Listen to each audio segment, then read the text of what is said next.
지금 현 상황에서 의료 상황에 대한 불안을 해결하기 위한 사실상의 유일한 방법, 가장 빠른 방법은 여야 의정 협의체라고 생각합니다.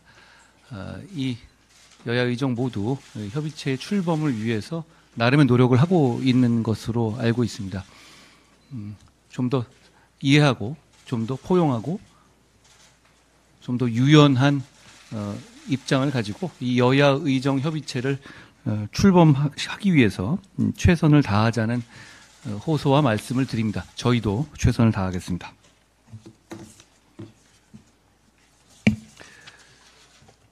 금투세 관련 얘기를 이렇게 매번 해야 되는 상황이 저는 이해가 되지가 않습니다. 민주당도 이거 어렵다고 알고 있는 것 아닙니까? 그런데 민주당이 이 금투세에 대해서 어떤 생각을 하고 있는지를 지난 민주당의 역할극 토론회에서 명확하게 우리가 알 수 있었다고 생각합니다. 더불어민주당은 어떤 생각을 하고 있는지, 민주당 김영환 의원께서 작년에 책을 한 권 내셨는데 그 제목을 보면 알 수 있을 것 같습니다. 제목은 추락하는 경제, 무너지는 대한민국입니다. 이런 생각을 갖고 있기 때문에 대한민국에 쇼치라고 하는 것 아닙니까? 인버스 투자하라고 하는 것 아닙니까? 더불어민주당은 대한민국의 증시와 대한민국의 경제를 포기했습니까? 그러니까 그런 식으로 인버스나 숏 쳐서 돈 벌라고 권유하는 겁니까? 대한민국 국민, 대한민국 1,400만 투자자들은 그렇지 않습니다. 더불어민주당이 대한민국이 발전하자고 하는 그런 몸부림치는 중요한 민생 법안에 대해서 이렇게 발목 잡기를 하고 있는 이유가 뭔지에 대해서 국민들께서 이제 짐작하실 수 있을 거라고 생각합니다. 어제 이 토론에서는 이상한 일이 벌어졌습니다. 국민을 설득하자고 했던 토론이 아니었던 것 같습니다. 심지어 토론회를 방청하러 온 개미 투자자들 향해서 고성을 지르고 협박하는 행태까지 있었습니다. 국민이 거기 참여하지 못한 것뿐 아니라 국민을 관중으로조차 생각하지 않은 것 같습니다. 저희 국민의힘은 금투세 완전 폐지를 주장합니다. 그 이후에 필요하다면 법을 만드는 걸 논의하면 됩니다. 더불어민주당이 절대 다수를 가지고 있지 않습니까? 그 이후에 건설적인 논의를 하면 되는 것이지 이걸 유예하는 이 법을 유예하자라고 나오는 것은 결국 불확실성을 증가시켜서 최악의 결과를 가져오게 될 겁니다. 대한민국에서 부를 축적할 방법은 오직 부동산뿐이다라는 부동산 공화국에 오명을 싣기 위해서는 국내 자본시장, 주식시장의 활성화가 반드시 필요합니다.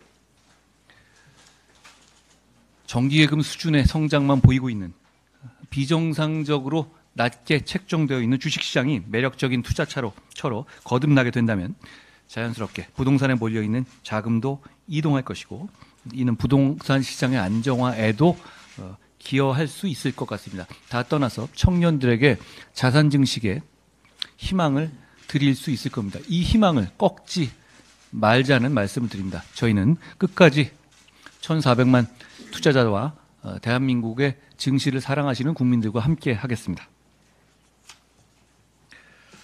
재보궐선거에서 이상한 일이 벌어지고 있습니다. 지금 더불어민주당과 조국혁신당이 호남 지역에서 하는 선거는 선거라고 보기가 어렵습니다. 그건 경매 아닙니까? 받고 5만 원 더 뭐 이런 식으로 계속 얼마를 주겠다라는 식의 경매를 부르는 것 아닙니까? 아주 오래전에 진짜 몇백 년 전에는 뭐 예전에는 이런 이유로 사람들의 환심을 사려는 행동들이 있었죠. 그런데 이거를 2024년에 대한민국에서 공당에서 공공연히 한다고요? 대한민국을 어디까지 후퇴시킬 생각인지 묻고 싶습니다.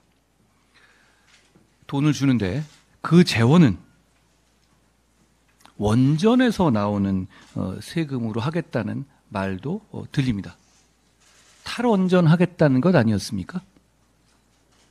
탈원전 하겠다는 분들이 원전에서 나오는 세금으로 선거를 경매판으로 만들고 있습니다. 국민께서 이 과정을 똑똑히 보고 계시지 않다는 점을 말씀드립니다. 전동 킥보드 문제에 대해서 간단히 말씀드리고자 합니다. 여러분 길가에 전동 킥보드 많이 다니잖아요. 이렇게 멋지게 타고 다니시는 분도 계시고, 어린 학생들도 많이 타고 다니는 것도 계시고, 지금 여러 가지 풍경들이 벌어지고 있는데요. 이 전동 킥보드는 차입니까? 자전거입니까?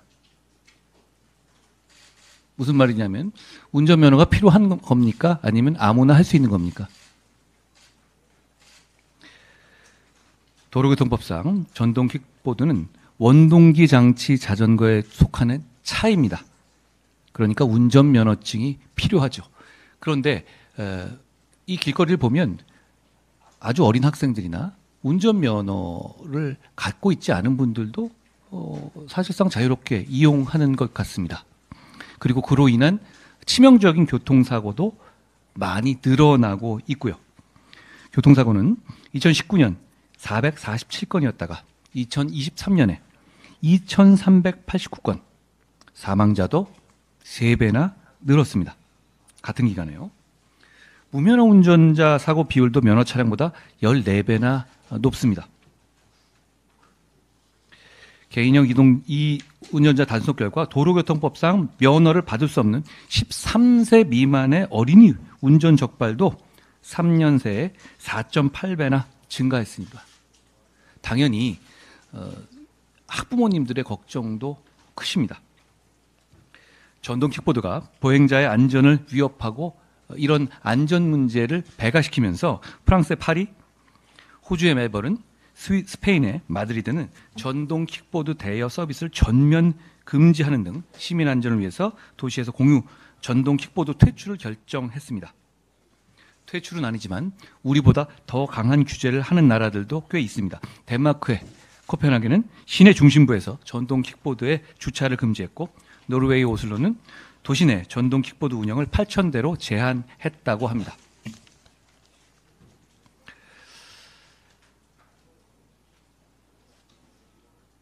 산업을 규제하는 것, 산업의 발전을 억제하는 것은 저희 당의 철학과는 맞지는 않습니다. 그렇지만 국민의 안전을 보호하는 것은 우리가 반드시 그 과정에서 지켜야 할 가치죠.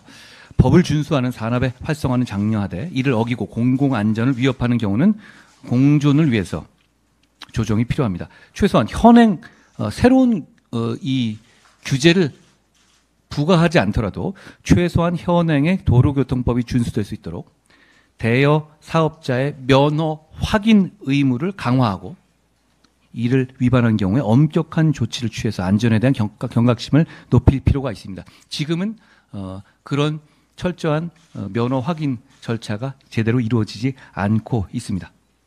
우리 당의 박성민 의원 등이 발의한 개인형 이동수단의 안전 및 이용 활성화에 관한 법률안을 상임위에서 논의하는 과정에서 건설적인 논의가 이루어질 것이라고 생각합니다. 저는 오늘 여기까지 하겠습니다.